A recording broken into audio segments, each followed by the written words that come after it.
آپ کو میں ایک وژڈم کی بات لکھوانا چاہتا ہوں. اس کو لکھیے آپ ڈائری پر. لکھیے learn the art of mind management. Learn the art of mind management. دیکھیے انسان جو ہے کیا ہے، وہ مائنڈ ہے. پورا آپ کا جو ہاتھ پاؤں جو کچھ بھی ہے، ہر چیز مائنڈ سے کنٹرول ہوتا ہے. مائنڈ پوری آپ کی جو باڈی ہے اس کا انجن ہے. تو سب کچھ مائنڈ پر ڈپینڈ کرتا ہے.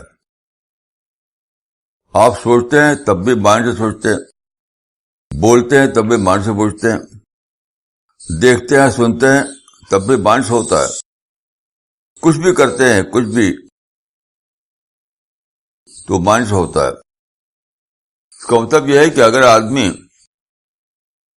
مائنڈ کو مینج کرنا سیکھ لے تو ساری زندگی اس کی مینج ہو جائے گی. ساری زندگی اس کی رائٹ ٹریک پر آ جائے گی. تو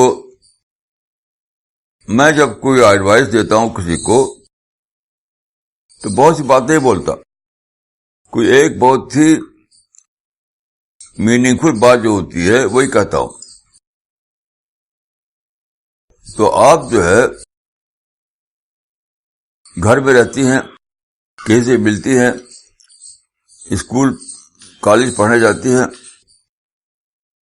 سوتی ہیں جاگتی ہیں، جو کچھ بھی آپ کرتی ہیں صبح سے شام تک، شام سے صبح تک، سب کو مائنڈ سے مینج کرنا سیکھے. دیکھیے جنرلی کیا ہوتا ہے کہ لوگ ہیبٹ سے مینج ہوتے ہیں. عادت، کچھ عادتیں پڑ جاتی ہیں، بس ویسے کرتے رہتے ہیں. جنرلی جو ہے لوگ جو ہے عادت سے مینج ہوتے ہیں. کچھ عادتیں پڑ جاتی ہیں، بس وہی کرتے رہتے ہیں. عادت پڑ گئی ہوا کرنے کی تو ہوا کر رہے ہیں. عادت پڑ گئی ٹیسٹی کھانا کھانے کی تو وہی کرتے رہتے ہیں. عادت پڑ گئی جس چیز کی بھی، فضول بکواس کی عادت پڑ گئی، خواہ بولنا، وہی کرتے رہتے ہیں. تو جس کو بھی دیکھے ہر آدمی عادت یعنی ہیبٹ سے مینج ہو رہا ہے، مائنڈ سے نہیں. ہر آدمی جو ہے ہیبٹ سے مینج ہو رہا ہے.